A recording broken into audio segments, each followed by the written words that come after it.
Welcome to the latest episode of Gowling WLG's Global Intellectual Property Podcast, where we discuss a range of topics to help you protect your brands, creations and inventions. Hello and welcome. My name is John Coldham and I'm the Head of Brands and Designs Law here at Gowling WLG. This is our annual podcast as part of the London Design Festival. We were first invited by the organisers of the festival to hold an event over a decade ago. The festival is a celebration of everything wonderful about designs, with some incredible products, projects and installations showing off why London and the UK is such a cornerstone to the design industry. However, those designers who invest so much in creating fabulous things need to be wise to the business side of design, be that ensuring that they have the correct agreements in place or ensuring that their creations are adequately protected. And that's where we come in. Gowling WLG is a leading law firm that has a particular specialism in designs and are proud to have won several awards for our work. We advise some of the world's leading design-led businesses on everything from protection to commercialization. If you are new to designs, we have a guide that might help. If you visit our website at gowlingwlg.com/designs for life, you will find a detailed step-by-step guide to everything you need to think about if you are in the design industry. And you will also find a lot of these sorts of podcasts with the grace and the good of the design world who have kindly given their time over the years to speak to us about their experiences. Before we get started, I will just talk about one legal issue that is important for all designers to know about. Then I will stop talking about law, I promise. The government has just launched an important consultation on design law. Whilst government consultations rarely fill anyone with joy, please do pay attention to this one. There is a possibility that vast swathes of design law will be rewritten, and it will have a real-world impact on a large number of designers, potentially reducing the automatic protection every designer obtains. We have already published an initial guide to some of the issues that it will cover, and I encourage you to have a look at that and let us know if you would like our support in how it might affect you. I'm honoured to say that I have been part of a small group of people who the government has been talking to about this consultation for some time, so I have some insight into what they are hoping to do and how we might be able to steer the course of this consultation to ensure that it meets the needs of as many designers as possible. We will be publishing more about that consultation in due course, but please do engage with it. That's enough about law. Let's move on to the business of today. This podcast is a little bit different from your standard law firm fare in that we don't really talk about law anymore. The point of this podcast is to allow you to learn from the experiences of other designers. They might be in a similar industry to you, or they might not, but we have found that over the many years of doing this, that a lot of the experiences are common across the industry. Some of our events have focused on being ripped off and how best to deal with that. Some of our events have focused more on design-led issues. This year's podcast is the latter. I'm delighted to say we have assembled a brilliant panel of designers talking about a key issue. How do you make the most of your heritage while still being innovative and ensuring modern consumers see you as relevant, useful and interesting? We see this a lot. Clients of ours have found that their rich heritage can be a real draw, particularly in harder economic times when trust is key. But the danger of focusing too heavily on a rich heritage is that you can sometimes seem antiquated and out of touch. So let me introduce my panel. Sau-Fun is Head of Design at the London Transport Museum. I'm sure you're all very aware of the London Transport Museum, which is based in Covent Garden, and it's a fantastic look back over more than 200 years of history of the London's transport system. But it also looks forward into how transport might look in the future. For example, it published a report as part of its interchange programme last summer, looking at how to make transport fit for the future. Design is, of course, key to that, and I look forward to hearing more about the work that Sau-Fun has done with the museum. James Dwyer was a founding member and creative director of Lumsden and now owns the business. Lumsden is a retail, hospitality and exhibition design agency working with clients like the V&A, Warner Brothers and the National Gallery, to name just a few. James rightly sees himself as a storyteller. He wants to engage emotions like a book or a film would draw you in to make you feel something. Perhaps some of his most well-known projects, or certainly the ones that have cost people like me the most money, have been his brilliant Harry Potter shops around the world. Although he insists that he's not personally responsible for the butterbeer stop halfway around the making of Harry Potter experience at the Warner Brothers studio in Lumsden, this work rather sums up how retail is part of the experience. And if there is one thing I know about Harry Potter fans, it is that they know every detail of the stories. So that rich heritage must be represented well and in keeping with the associated retail experience. And if you have ever been to any of the shops, you will know that that's very well judged. Last but not least, we're joined by Dan Flashman, creative director at design agency Tangerine. Tangerine, with its founder Martin Derbyshire, who has been involved with a large number of these podcasts over the years, is well known for having designed British Airways' first fully flat bed in business class many years ago, and the business has since gone from strength to strength. Most recently, Dan and his team at Tangerine have just completed the project to design the new first-class cabin for British Airways, which has received widespread acclaim through its balancing of the wonderful history of the UK's flag carrier airline whilst competing with the most cutting-edge and innovative of its competitors. Perhaps we could start by going around the room to say a little bit more about your work, perhaps with a brief look at how you balance heritage and innovation. Then we can move on to a few questions. Sau-Fun, why don't you go first? Thank you, John. So, working at the London Transport Museum, where I get to blend history, storytelling and bold public-facing design every day, it's the joy that I have of working with the heritage design icons of London Transport and being able to really experiment on how we bring it up to date. So my work spans everything from London's 150th anniversary to TfL's official coronation poster. And what drives it all is my belief that great design connects people to places, to each other, and to the past. So I'm really excited about our conversations today. I think this will be a really exciting way to explore how heritage and innovation can work together to create design that feels both grounded and forward-looking. For me, design is never just decoration.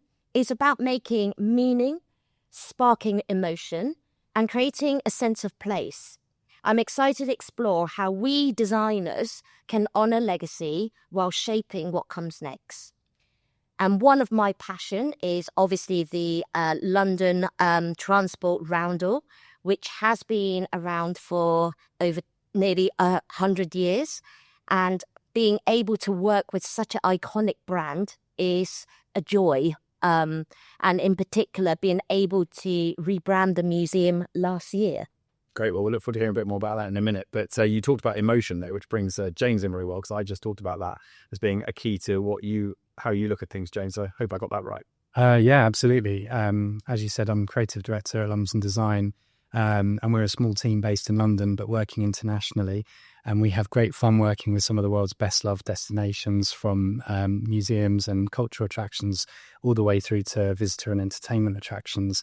And the unique thing that connects all of those is that sort of storytelling, whether it's a heritage, collection like the National Gallery, which is all about our nation's greatest collection of artworks, all the way through to the worlds of Harry Potter, as you mentioned. It's how do you get people to engage in those things and feel passionate about those things, and also want to spend their precious time at our clients' destinations when everything is competing for that these days.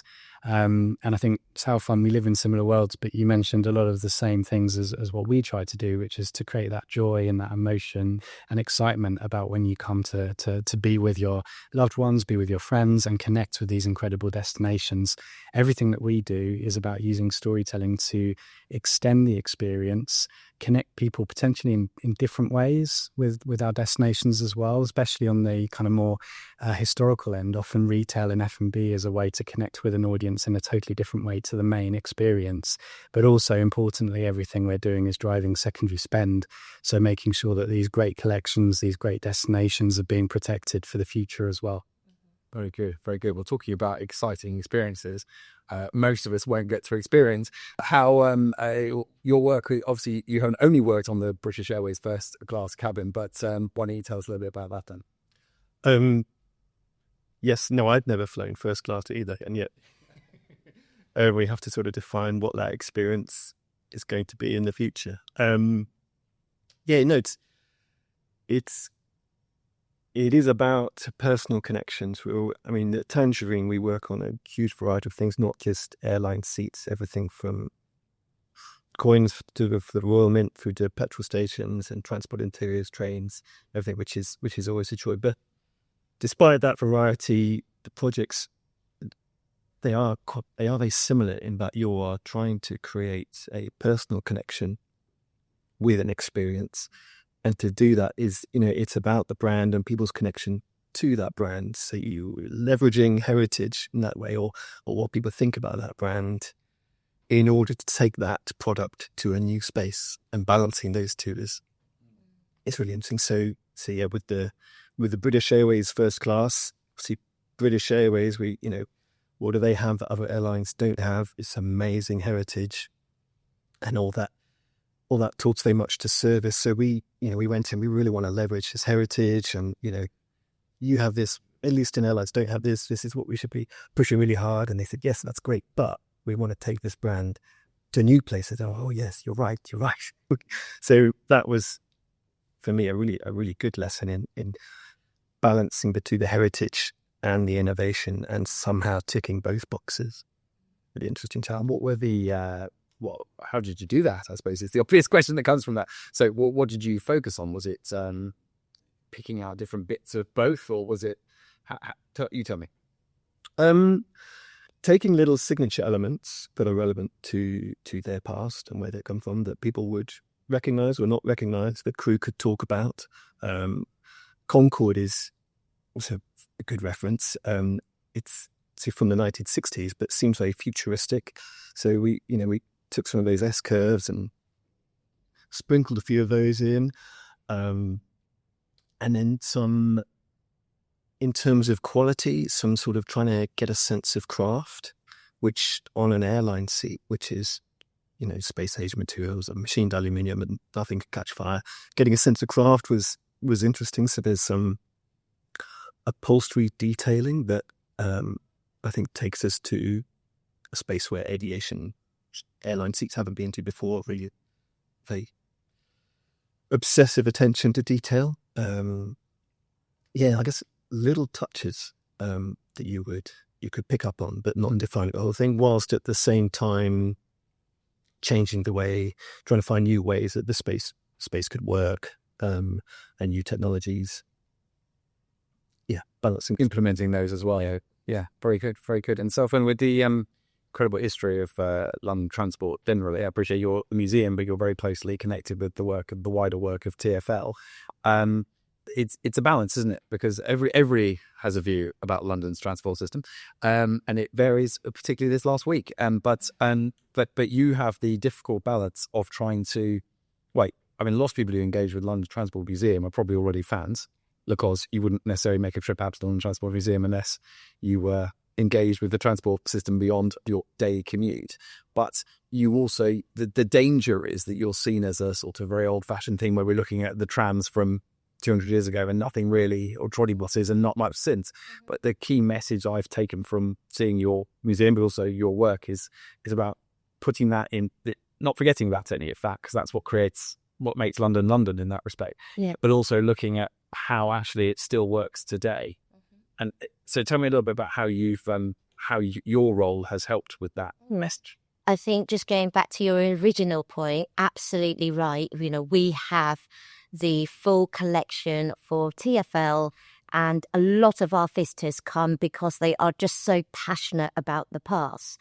They want to come, they want to see the old trams and the old buses and the old trains. And it's quite interesting because that is one of our USPs. We can't deny that.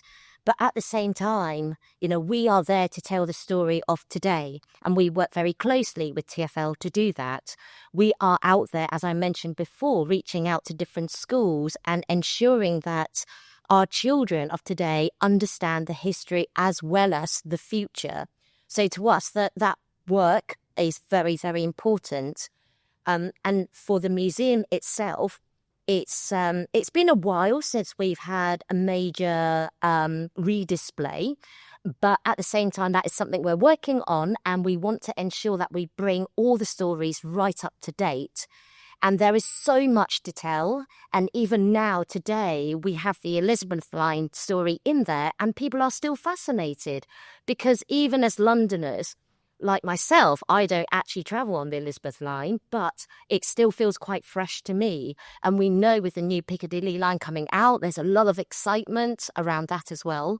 But the challenge is very much bringing that story to people and being able to tell it in a way that they can engage with it. And for us, it's not just about telling the old, but it is the present and the future as well. And, for that reason, we know that we need to work hard in ensuring that our galleries and spaces, the stories, are up to date. So we do work with a lot of different partners, with TfL, with other communities, to ensure that our stories are always relevant. That's very good.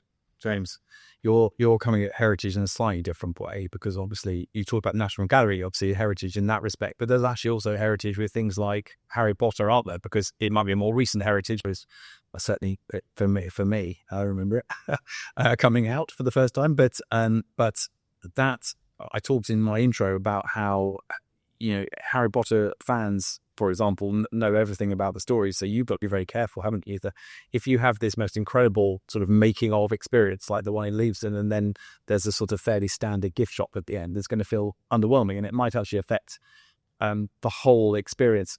You talked about secondary spend, but not only that, people would think, oh, you buy a jumper at the end or a wand.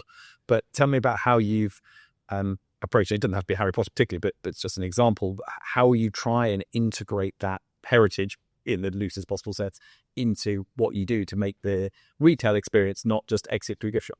Yeah. Well, we're exactly trying to fight that idea in a way that it's exit through the gift shop. I think everything that we do is about trying to understand the core of the collection or the soul of the experience that people are coming to see, and then extending that into the shop so that you almost never feel like you've left the whole show that you were there for in the first place. And with Harry Potter, obviously, the filmmakers that worked on that film, I had the luxury of being able to work alongside them when we first started working with Warner Brothers on the creation of the original tour. And it was really understanding where they picked their references from. They didn't invent anything. It was all based on British history, British architectural history, design history, and distilling that down into a way that they could then add the magic on top. And again, we take that very similar approach through what we do with Warner Brothers, but also for other clients. And when we worked with the National Gallery here in London, the first step there was to really get to meet the wider museum teams and try to get them engaged with what we were doing. So we were fortunate enough to go and meet the conservation team at the National Gallery and go and see how they protect the paintings and restore the paintings, which was an incredibly interesting process and actually inspired the design of the shop itself. So that was a space that most visitors don't ever get to go and see. But we used that, and that drove the color of the interior. It drove how we displayed the images in that space, but also thinking about a largely international audience and how they come and engage with the National Gallery. How do we minimize signage so we don't have issues with translation? How do we celebrate the artworks? We actually came up with a design that celebrated some of the most best-selling artworks, but using high-resolution photography that revealed the techniques and the textures in the canvas, the brushstrokes, and use that as a way to guide people to their favourite paintings that they'd come to see. So I think you're mentioning Harry Potter, but a lot of the principles are the same for every destination that we work with. It's how do we, to your point, Sau-Fun, everything that we're trying to do is inspire young minds and inspire even older minds to make and create and do their own exciting work, so exciting ideas. It's interesting what you say about working and looking at the internal teams, how they preserve the paintings. Pride is such an important part of the organisation, and it's not just about what we design or deliver to our audiences, but actually having that sort of internal pride of the teams that are producing and being able to talk about it as well. I think something that Dan mentioned, but being able to tell others and their version of the story as well. I think that's a really important part of the process for us as designers, not just us coming up with a lovely final design, but really understanding their thoughts. Mm-hmm. So is the London Transport Museum, is it a sort of like a brand ambassador for TfL in general? Is that my understanding? We are an ambassador in terms of preserving its history and representing what it is today. So we are quite unique. Of course, everyone likes to say that, but we are unique because we don't run transport, and we are a separate charitable company, an organisation. So we do our own fundraising, and we are supported by our parent company, but not for everything. So a lot of our income comes from ticket sales, commercial, venue hire. So we have to work very, very hard, and I think people do misunderstand that we are completely supported by TfL, and it's not the case at all. To buy your tickets now. Dan, you talked about, as Sau-Fun said, you talked about how actually the cabin crew for the BA are part of that experience almost, in that. Obviously, yeah. So as I was going on about earlier, it's very much about if a brand experience, if it's done absolutely brilliantly, is a personal connection. It's not the widest seat, it's not the fastest car, it's a personal connection to that brand. But we'll draw you back to that brand again and again. So when we were thinking about this new first class, our really sort of starting point was actually, it's about the service. It's not about creating some magical, amazing seat. It is, of course, that's what we're being paid to do. But the main thing is creating a backdrop for the amazing first class service. So designing in a way and thinking about that service routine, the experience, what happens at the different points in the flight, and how we can facilitate that and help the crew deliver the most amazing service they possibly can, and kind of play second fiddle to what they're doing, but trying to provide lots of things. So I said I've never flown first class, but I have watched an enormous amount of YouTube videos of people traveling first class on different airlines to understand what that service is like. And really, I'm watching what's going on. We noticed a few things that were happening with the British Airways service. We thought, well, wouldn't it be better if there was a surface there that they could do that? Could that, rather than serving you from the side, sort of over your shoulder, and you sort of awkwardly look up, could that be brought round in front of the passengers so that they're facing and they're looking at the amazing service like you would expect in a restaurant or a hotel? So when we designed the BA suite, we purposefully moved the door to the front of the suite. It's hard with that. You'd have to use your imagination. But normally you enter the suite from the side, and you're sort of at the side of a passenger, and I'd reach across you and awkwardly, and you have to creak your neck. So we moved the door right to the front, which wasn't easy. But what it meant was that their crew were serving from in front of a passenger, which seems like a small detail, but I think actually, in terms of the experience and the service, is quite transformative. And it creates that personal connection, I suppose. I'll separately say that, which I suppose is, James, what you, Ryan, do with your... I think it's really interesting to hear you talk about how you approach it, because we have a really similar approach. Even if we're commissioned just to do a shop or just to do a restaurant or whatever it might be, we can't help ourselves. We have to think about the whole red thread that runs through every moment of the experience. So even before, what drives somebody to make the decision to come to a museum and spend their day there, and what are they expecting to see at every single moment, all the way through to the area that we're actually responsible for.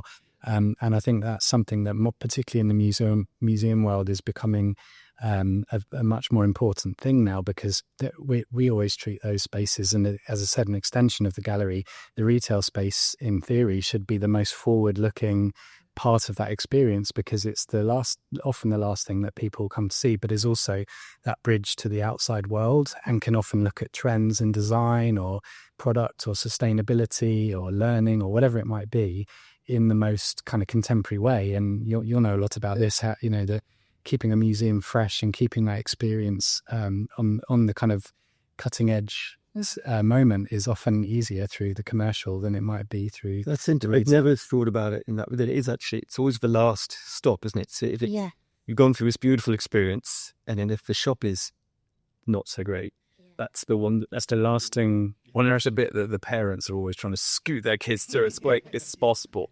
And that's why I know I talk about the Harry Potter one quite a lot, but just because I think it's so cleverly done, because, you know, it is part of the experience. I think you said that, and I'm sure it's true of all of your different things. You know, you can try the wands. There'll be somebody demonstrating the different wands to you and their different magical powers and all this sort of thing. So it really feels like you're still in the whole experience. It's also the authenticity. So doing it in a way that is true to the destination is really important. With Harry Potter, it's through a lens of filmmaking, because that's what's unique to Warner Brothers. It's all about the craft of filmmaking and design and all of those sorts of stories we can tell. But for the London Transport Museum, it's totally different. Absolutely. And in fact, I was just going to say, as well as it being important as part of the experience, so you don't come out of the door of the museum and suddenly you're just in a shop. It has to work the other way around as well, because especially with our location being on Covent Garden Piazza, we're very lucky that we do have a lot of people that are just dropping in, not even maybe aware that we were there in the first place. But that experience has to start right from the point where they enter the door of the shop. We want to be able to convert those customers, the shop customers, so that they are enjoying the shop so much that they want to go into the museum, and not just the other way round where they're just kind of guided into the shop, but it has to work both ways. And that is something we want to be looking at and changing. But I think for us, certainly, the experience can't stop at certain doorways. It's got to be the full journey as soon as they walk through your door. And that's kind of what I was saying about using commercial spaces as another way to engage with the audience. When we worked with the M+ Museum of Contemporary Visual Culture in Hong Kong, that was a key part of the brief. The museum team there wanted us to use the retail spaces as another front door to the museum in a local community who are more comfortable spending their free time in shopping malls. Hong Kong has incredible world-class shopping that they were more used to spending time in. So it's how do we bring them into a museum environment using great commercial? And there we came up with a concept that was centered around different pavilions where you could have brand collaborations, pop-ups with local artists. We had a pavilion that was all about self-discovery and workshops and readings and all the sorts of things that you don't normally expect in a kind of museum shop, but actually take it to the next level. I think that's my other hat I wear at this firm is that I'm also head of with a colleague of head of our retail sector, and part, you know, it's very interesting to see what's happening to retail at the moment generally, and how, you know, it's transforming, obviously prompted a little bit by COVID, but prompted by the internet and all the rest of it. What is retail going to look like? And it feels more and more it's about the personal experience that people will have. I also think, I mean, again, London Transport Museum has an incredible legacy, design legacy, incredible brand to work with, and can be quite playful with that, which a lot of museums would be quite envious of. But in the same way, I think the high street and mainstream retail sector is always trying to create a soul or create some sort of spirit about these brands that all the museum sector and the visitor attraction sector already has. Often the challenge is how to use that content in a way that engages. Yes, I think we're very lucky in that we are able to use artworks, designs from our own collection and really be able to showcase that in some way. And that's what it is. I think the shop itself is almost like your next level of showcasing what the content, the stories are, and doing that in a creative way with products. Then you have a win-win situation.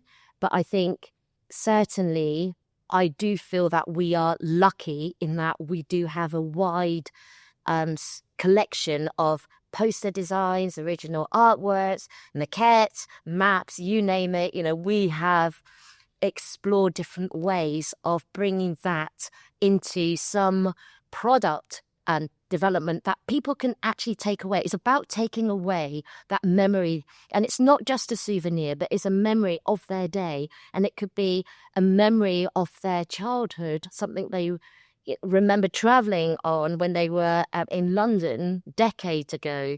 But being able to take a piece of that with them is what makes people happy, I think. I was going to say with British Airways, and you mentioned earlier about perhaps some reservations about looking to the past, but for me, that's some of the strongest parts of British Airways' identity and the sort of glamour of travel and comfort and being looked after. Yes, but also they want to be, an innovative brand. They want to be leading as they always have been. Yeah. But as you said, it is possible to do both. I mean, you can have the comfort, you can have, modern standards of comfort, mock standards of whatever the TV size now needs to be, or, whatever, all that stuff can be very effective whilst actually still having a little nod to the past as well. Yeah. Whilst putting on absolutely the latest technology. My career started in high-end watches for a Swiss brand, Dwyer. But one of the other brands, their motto is, to break the rules, you have to first know the rules. I can't remember, I think whatever it is. But it is, in that world, you had to be sort of they were always, particularly Tag, they're always trying to innovate and be, every year there's a new concept watch pushing things as far, but it always has to be with a nod to the past. So I think, Swiss watches is a really good example of everything. It's all very classic, but at the same time they're pushing things. I mean, it's all old-fashioned mechanical spring, but at the same time it brands with carbon fiber and stretched Kevlar and all the rest. It's a strange sort of juxtaposition of heritage and innovations. Yeah. But I suppose that comes from trust, isn't it? I suppose the consumers are thinking about, like the watch, like the BA, it's trusting that brand. So, does it really need to be completely new design? Probably not. And, maybe people are just looking for a variation of style to suit whatever the trend is. But I think that trust is really, really important. And it's like many things in London that it's well known for. The red buses, the black cabs, all of those. People know what to expect.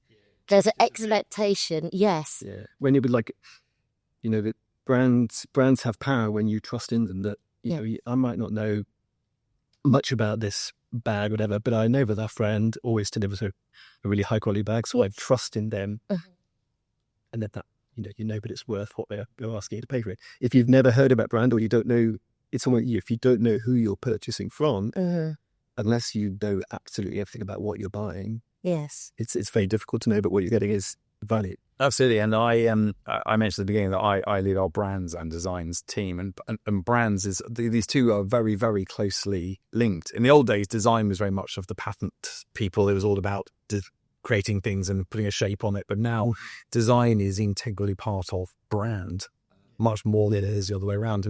And the thing they always say about brands is it takes years and years and years to build up a brand. Why do you have a particular affection for a particular water brand? Why do you have a particular affection for a particular high street retailer? Why do you have a particular affection for a series of books, whatever it is?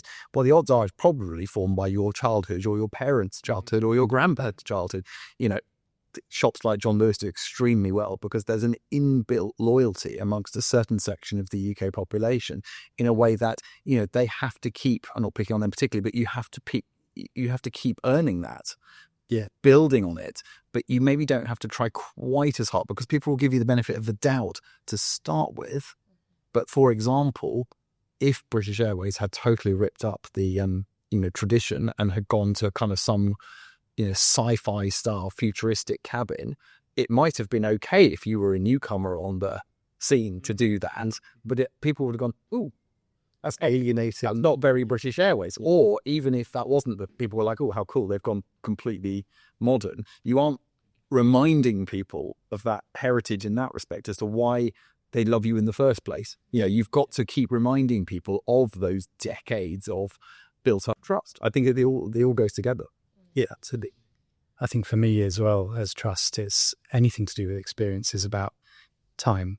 And you've got to trust in the brand that you're connecting with to want to spend the time with them. And particularly with air travel, if you're stuck on a plane for 15 hours or whatever it was, or, whatever it might be, a great expense, then, you need to know you can trust the brand, but you actually want to be on that experience for that length of time. Same with what I do, it's, it really is. If you don't think about the wider experience and the red thread that runs through everything, and there's a moment that allows your visitor or your consumer, whoever it might be, to disengage just for a minute, even if it's just a minor distraction, then it's really damaging to that overall experience. And you only need to unpick one of those little stitches of that red thread, and the whole thing sort of falls and split. And that's why I particularly in the museum as well, you had to think about every single touch point and every single moment, because any one of those little things could be something that really begins to erode that trust, so even down to the loos, you've got to have great loos. So yes, we are working on that one. I can't claim we have great loos, but that will happen very, very soon. But it's interesting about the brand and the trust. And when you see big organizations, when they do a rebrand, and sometimes it becomes unrecognizable, and you do wonder for their consumers, what happens to that trust? It might be the same organization, but suddenly some CEO might come in and say, I want a new look and feel. And thinking about Jaguar. Possibly. But also in my head, I'm also thinking about Apple brand, one of my favorite brands, and how that has evolved over time, but is always recognizable.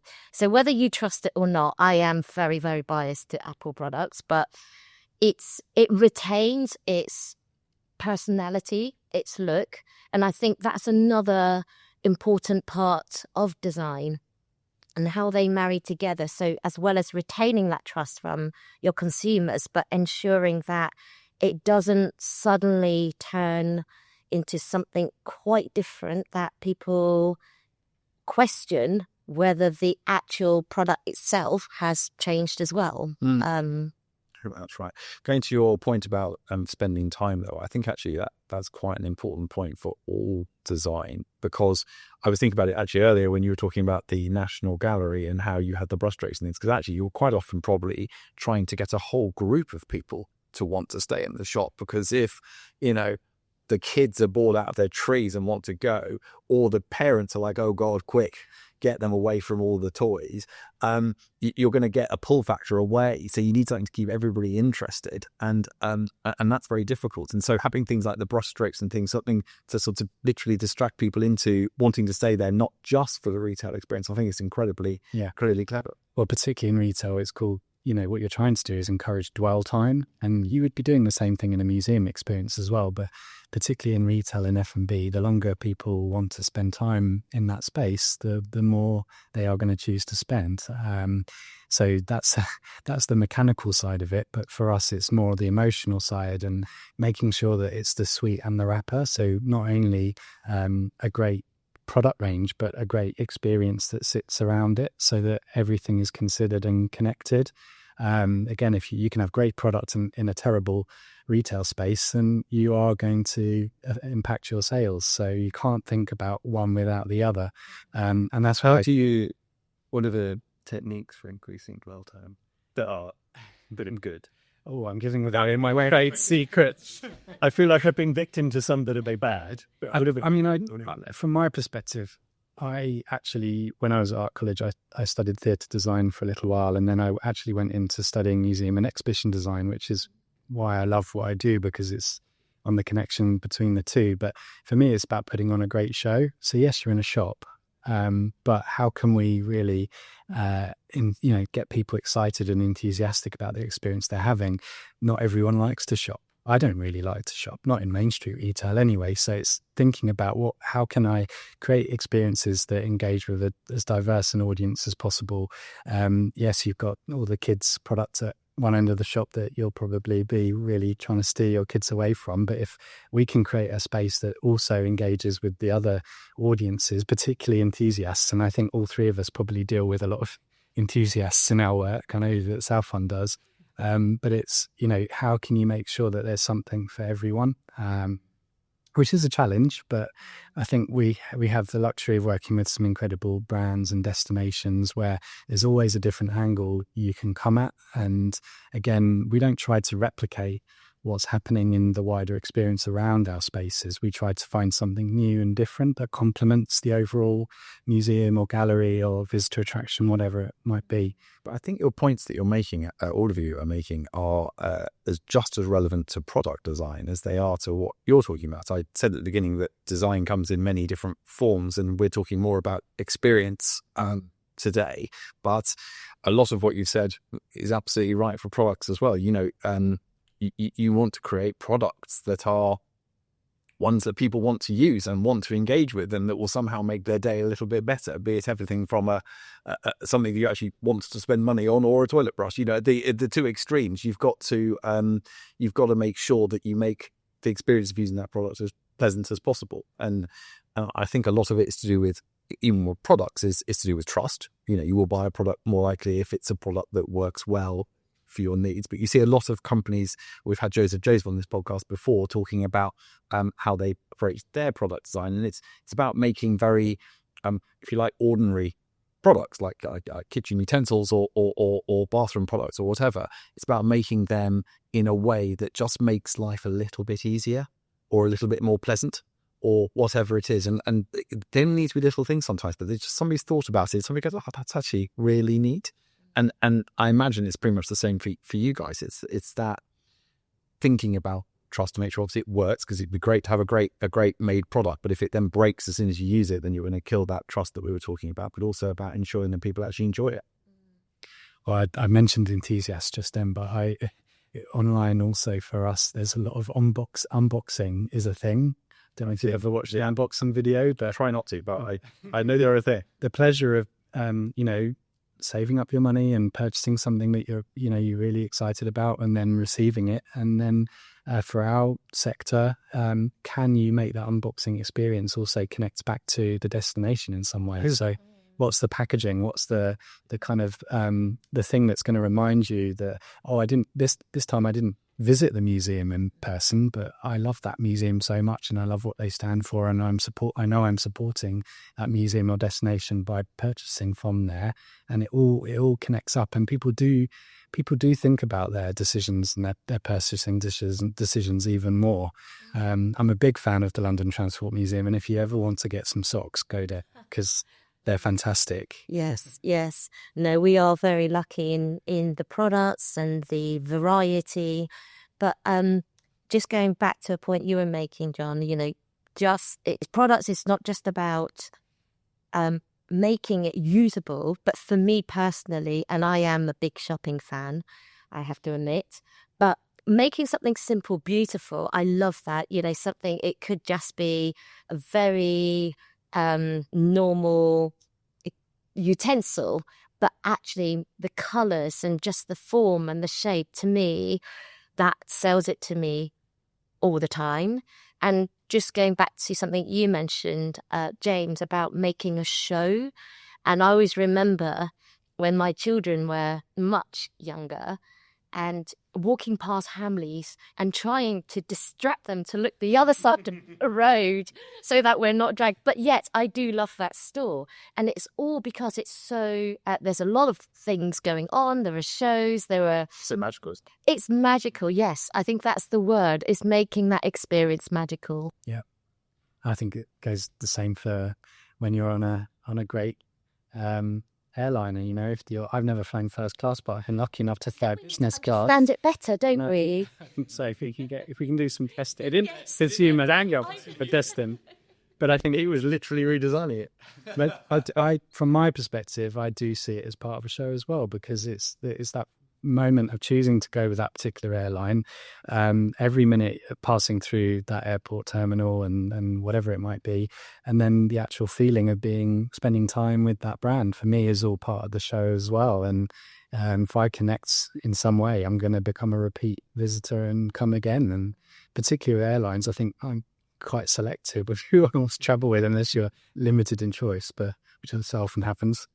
Yeah. So design makes things magical. Yeah. Well, I'm so conscious of time. We might need to wrap this up now, although we could keep talking for hours, I expect. There's an interesting question that Sau-Fun mentioned earlier on that I think we might be a good one to finish with. It might be a tricky question for you, but see what you can do with it. And we've talked about the interlink between designs and brands, and bringing this theme together. What would you say? How do you reconcile the need for a brand to be both consistent and adaptable?